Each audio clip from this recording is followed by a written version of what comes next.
गुरु प्यारी सात संगत जी, उम्मीद करता हूँ सब ठीक होंगे। बाबा जी की दया में रहोगे।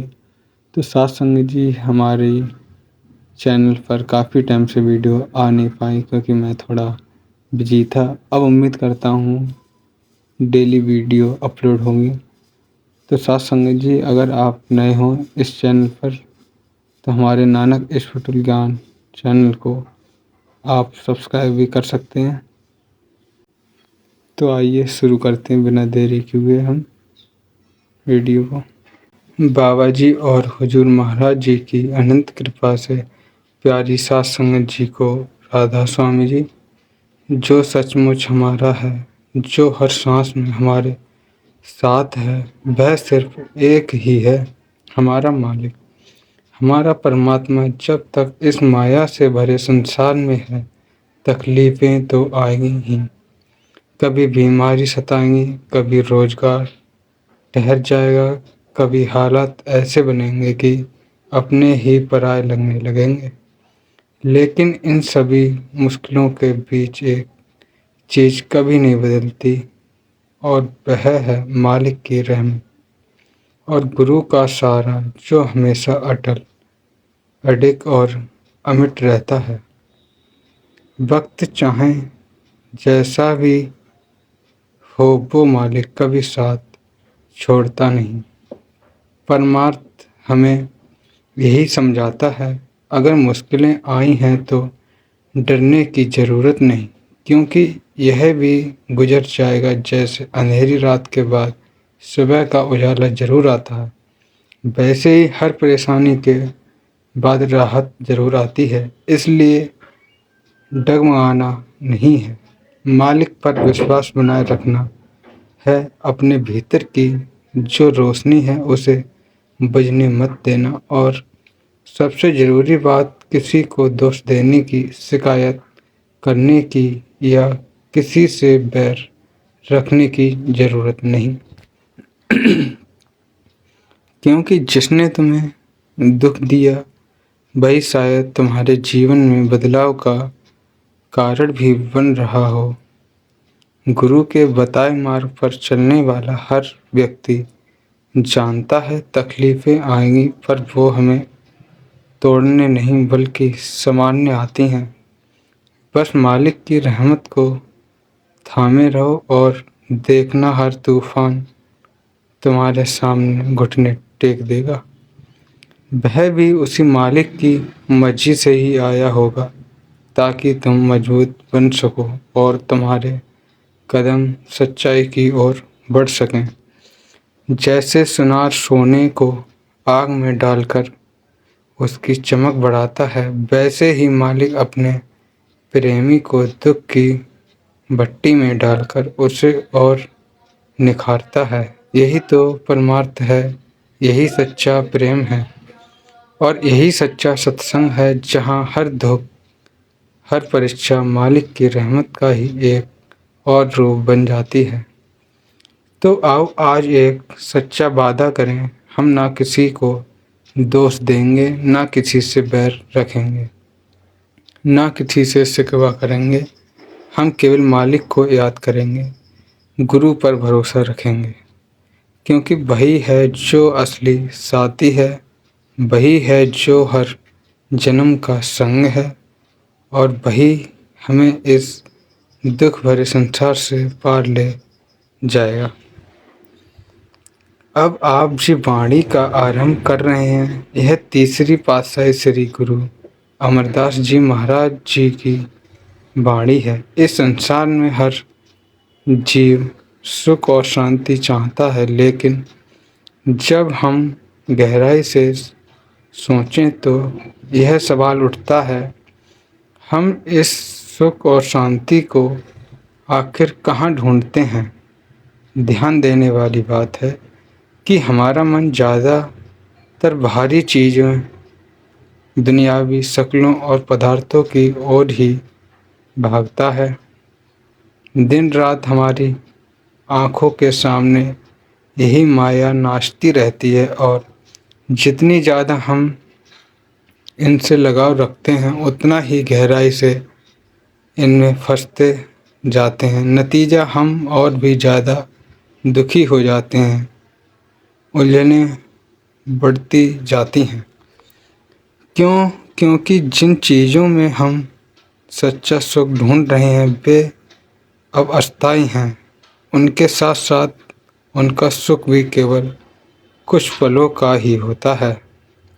और जिन चीज़ों को हमने अपनी खुशी की वजह माना था वे समय के साथ धीरे धीरे हमें तकलीफ़ देने लगती हैं।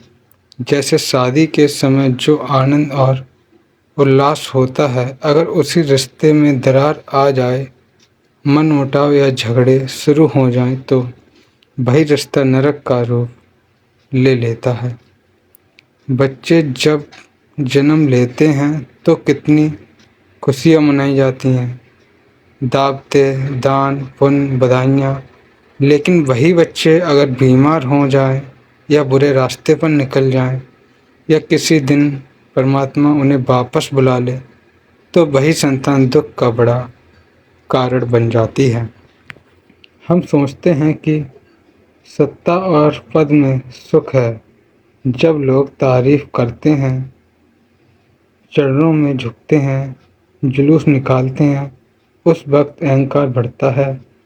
लेकिन इतिहास गवाह है कि वही नेता जिनकी कभी जय जयकार होती थी, बाद में गोली के शिकार बन जाते हैं, जेलों में डाल दिए जाते हैं, अपमान सहते हैं।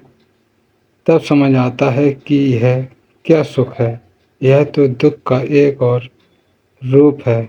फिर हम दौलत में सुख तलाशते हैं, लेकिन जिसे जुटाने के लिए हम इतने कष्ट उठाते हैं, वही दौलत हमें बीमार करके डॉक्टरों के पास ले जाती है, मुकद्दमों में फंसा देती है। शरीर को आराम देने वाली चीज़ों भी जब हद से ज़्यादा हो जाएं, तो बीमारी का कारण बन जाती हैं। और हम खुद चिल्लाते हैं, हे मालिक अब बचा ले। यह कौन सा सुख हुआ? यह तो सिर्फ दुखों की एक और शक्ल है। सच तो यह है कि इन दुनियावी रूपों और वस्तुओं में हमें अस्थायी सुख और शांति मिल ही नहीं सकती। गुरु अर्जुन देव जी महाराज भी यही समझाते हैं। हर शोक का नगर यह संसार ही ऐसा बनाया गया है जहाँ सुख और दुख दोनों चलते हैं। कोई ऐसा इंसान नहीं मिलेगा जिसे हमेशा सुख ही सुख मिले हों, और कोई ऐसा नहीं जिसे सिर्फ दुख ही मिले हों। अगर 10 दिन सुख के हैं तो कुछ दिन दुख के भी आएंगे, और अगर कुछ दिन दुख के हैं तो सुख भी जरूर लौट कर आएगा। जो थोड़े बहुत सुख हमें जीवन में मिलते हैं वे भी हमारे पिछले जन्मों के पुण्य का फल है। जितने भी दुख हम आज जीवन में भुगत रहे हैं वे यूं ही नहीं आए, यह हमारे ही उन जन्मों का कर्मों, खासकर पापों का परिणाम है। जैसा बोया है वैसा ही तो काटना पड़ेगा। जब पुण्य और पाप दोनों जमा होते हैं तभी आत्मा को यह मानव शरीर मिलता है। फिर इस शरीर में रहकर हमें अपने हर कर्म का लेखा जोखा चुकाना होता है। पुण्य का भी, पाप का भी। पुण्य कर्मों का फल हमें सुख की शक्ल में मिलता है और पापों का फल दुख की शक्ल में। अगर हमारे पास सिर्फ पुण्य ही होते तो हम शायद स्वर्ग में बैठे होते, इस धरती पर नहीं। और अगर पाप ही पाप होते तो किसी नरक की अग्नि में झुलस रहे होते। थोड़ा सोचिए, अगर हम पूरी तरह पुण्यवान होते तो क्या इस दुख दर्द से भरी दुनिया में होते? और अगर बस पाप ही पाप होते तो भी ये मानव जीवन क्यों मिलता? अब किसी के पास पुण्य थोड़े ज़्यादा हैं, पाप कम है, तो वह व्यक्ति ज़्यादा सुखी दिखाई देता है। वही कुछ लोगों के पापों का बोझ भारी होता है, पुण्य कम, तो वे अधिक दुख झेलते हैं। लेकिन जब तक आत्मा इस शरीर में है, तब तक सुख दुख का चक्र तो चलता ही रहेगा। यह जीवन का अटल नियम है। और याद रखना, संत महापुरुष या गुरु कभी भी इस संसार को केवल सुखों की जगह बनाने नहीं आते। न बाबा जी ने ऐसा कहा, न पहले की किसी पातशाही ने, न गुरु नानक देव जी ने, न गुरु गोविंद सिंह जी ने, और न ही किसी और महात्मा ने कभी यह वादा किया कि वे इस दुनिया को स्वर्ग बना देंगे। उनका उद्देश्य कुछ और ही होता है। वे आते हैं हमें रास्ता दिखाने, यह समझाने कि हमारी असली मंजिल क्या है और हम उसे कैसे पा सकते हैं। अगर संतों का मकसद यही होता कि दुनिया को दुखों से पूरी तरह मुक्त कर देना है, तो आप ही सोचिए, फिर अब तक यह धरती स्वर्ग बन चुकी होती। क्योंकि हर युग, हर मजहब और देश में महान संत, अवतार और महापुरुष आ चुके हैं। राम, कृष्ण, बुद्ध, कबीर, नानक, 10वें गुरु और अनगिनत महात्मा। इतिहास गवाह है।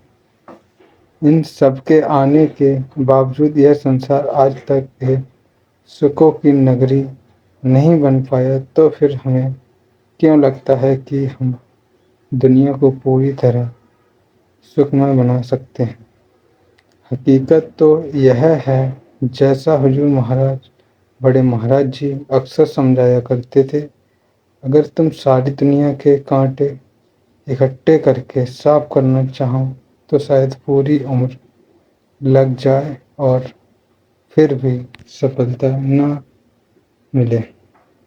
लेकिन अगर समझदारी से अपने पाँव में एक जोड़ी जूते पहन लो, तो फिर कोई कांटा तुम्हें चुभ नहीं सकता। दुनिया की समस्या, सुख दुख की स्थिति वैसी की वैसी रहेगी, लेकिन संत महापुरुष हमें समझाते हैं,